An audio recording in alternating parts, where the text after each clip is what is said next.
Cinema Classics is brought to you by the Gateway Film Center, 1550 North High Street, Columbus, Ohio. Further details and showtimes online at gatewayfilmcenter.org.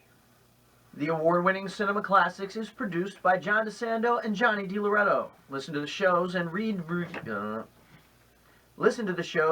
reviews online at WCBE.org. I'm Johnny DiLoretto. I'm John DeSando, and this is Cinema Classics.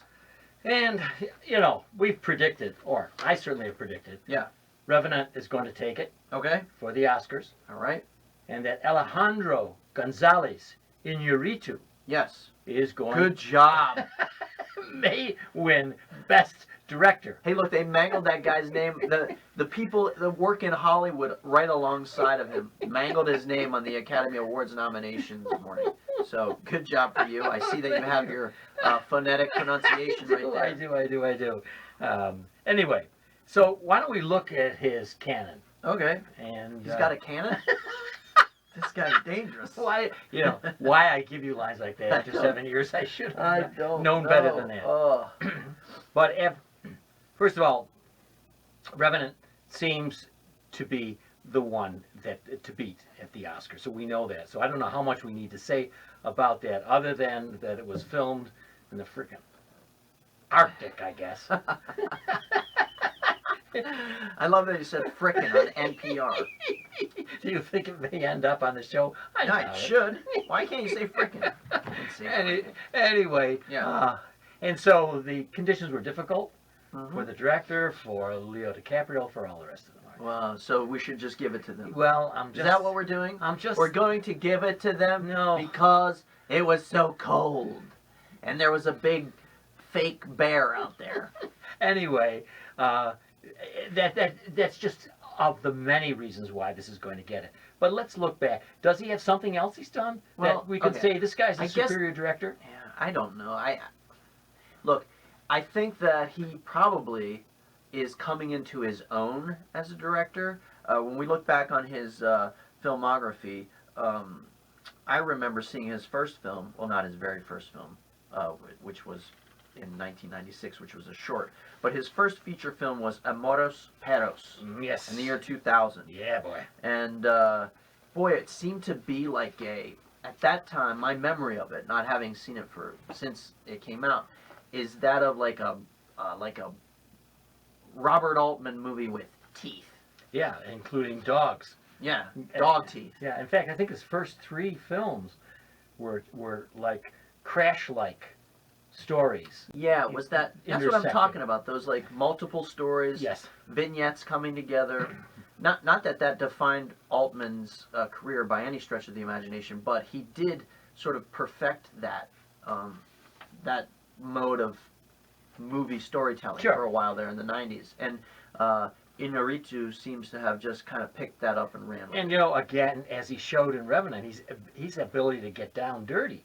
You have a dog stuck in a rat-infested area between floors, as one of the images I remember from Amores Perros. Okay. So it's very visceral kind of stuff. I think this is Gael Garcia Bernal's first. Bernal? Yeah. Jesus, are we gonna jack that guy's name up? His introduction to that, but so it's a gritty film, but that got everyone's attention. Now, then, if you look at his next one, isn't it 21 grams? Is it? His next feature. Yeah. His next feature is 21 grams. Right. Just 3 years later, and that's also an ensemble piece, is it not? Yes, it is. You have Sean Penn, Benicio del Toro. Yeah. And one of my faves, Naomi Watts. Yes, I know. Oh, yeah, okay. So remind everybody what that was. Well,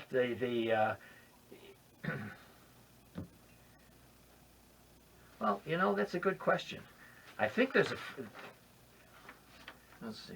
Let me see. I think there's a freak accident, isn't there? Let's see. That brings them all together. I think, yeah, it's a freak accident, and it's very much Crash-like, in which you have Penn, I think, as a critically ill mathematician.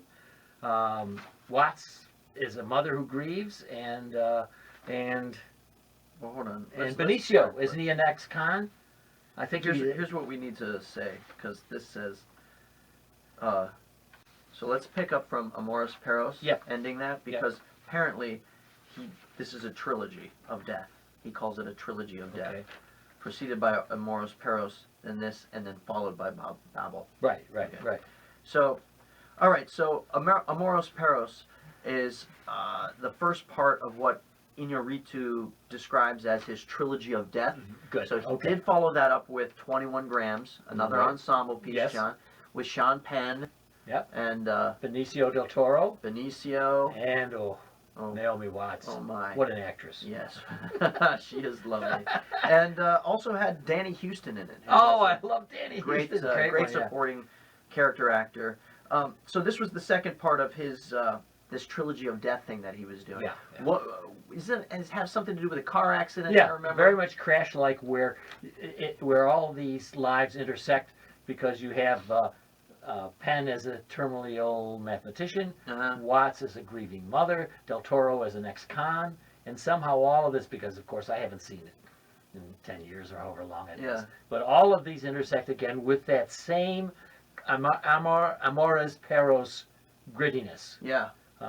Things are rough from the beginning, and things are tough for these people. And he has one of the things he does is get great actors. Yeah. You have to admit, just really No, he works does, well. of course. Now this was followed by Babel Yes, and with Brad Pitt you got it. and who was his wife at that time? Kate Blanchett. Oh, it's Kate Blanchett Yep. and Excuse Brad me, Pitt. it's Kate Blanchett. Oh, Kate Blanchett. Yes. Is that how she pronounces it? Yes, I think Wait, so. is she like trying to get a knighthood? Is she gonna be dame? Is that called a knighthood? What do you call that when Dame. just a damehood? Probably a dame, yeah. A damehood? Yeah. Hmm. Anyway. Dame Blanchett. Anyway, then and Gail Garcia Bernal. Mm-hmm. Again, so terrific actors, and a tragedy occurs. And the interesting thing about this one is that it's not quite as pointed, Okay. because obliquely everybody's affected by a very simple action of a kid shooting a gun toward a tourist bus, Wow. and the bullet hits Blanchett, Uh-huh. and things work from there. And then their kids are taken care of by a Mexican nanny who has to take them south of the border. You can see how the dominoes begin to fall, but not, I think, as apparent as in, say, the Crash, Yeah. or even the dog motif in Paros. He's expanding a little bit on the possibilities.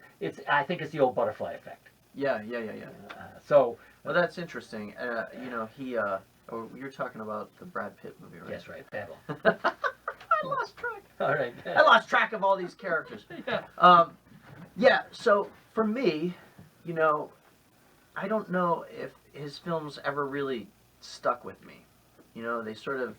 They are emotionally intense, and yeah, they're gritty, and they're fervent, and then they're sort of gone in my memory. Now, I like this. Well, first of all, now we have to talk about real quick Beautiful. Yes, right. With Javier Bardem. Oh boy. Wait, let's not ruin his name. Javier Bardem. Yes. Have you seen that? Yes, I have. I have not. Yeah. What's going on with that one? This man Uxbal has been diagnosed with cancer, so he's on his last days, and because of that, he's everything that he does is guided by that, and he it's a terrific performance. He turns out to be a very bad guy. He's dealing drugs, but while he's doing this, and he's shepherding illegal immigrants, and all of the stuff he does with a sense of care. Unbelievable.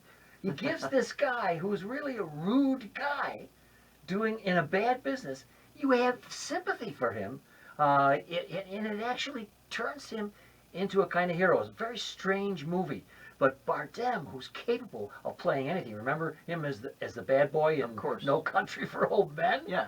And remember the artist? He can play anything. So he does it here. Anyway, to me, it's our director moving towards more subtle and more nuanced characterization, as opposed to what you and I were having to feel, at least I was too, and I think I'm inferring this from what you said, the scattershot approach that he's had in this Right. trilogy. And that's why I think we're in this new phase of his career where Beautiful represents this transition from the ensemble sort Yes. of Altman-esque pastiche pieces to these character-driven pieces. Excellent, yes. Birdman is the one that Oh. sort of, I guess you could call his crossover hit. Not that it was a huge hit in the United States, but it definitely put Michael Keaton back on the map. And it's a movie that, because of its premise, because of an actor, a fading actor who once played a very famous superhero, I think it drew in a lot more viewers than it might normally have. So it's winning the Oscar doesn't. That also impress helps you? it, but no, I don't think it should have won the Oscar. No, why did I sense that? Come on, you How you did. toss this off? The guy won the Oscar, and you're tossing it off. You know like, why? Oh Because yeah, I think no. there's a dearth of great films these days. Oh, That's God. why. I enjoyed Birdman. I kept hoping that it would sort of catch fire in a way that it didn't. But I love Michael Keaton's performance in it. He was amazing.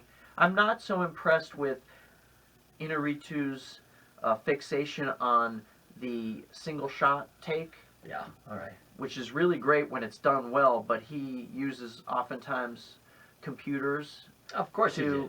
And you can't tell me he didn't stop at some point and begin again. Yeah, of course he did. Yeah. I mean, that's what I mean, but I'm not so sure I understand that. I'm not so sure I get what he's going for thematically with it. I want to see him use the camera and use those long shots and those single takes to communicate something about his characters and their plight or their emotional states. And I don't think he is. I think it's just he is operating under the illusion that somehow it's just cooler or makes it more interesting. And it doesn't, for me, unless it's tied to meaning. Okay, and so a little bit like the found footage motif in the past years, it's all become technique. And on this one, on Birdman, I'd have to say that for me, and as for you, we've both done some acting in our time, it captured the zaniness of backstage. It captures the energy, the creativity, and the insanity of putting together a production, particularly a play, not even a film, Right. putting a play together. And that's what I think he did. And there's a bit in that traveling camera that you're talking about, in that one take, and I'm with you all the way. It does add to me to a certain amount of the energy and the randomness.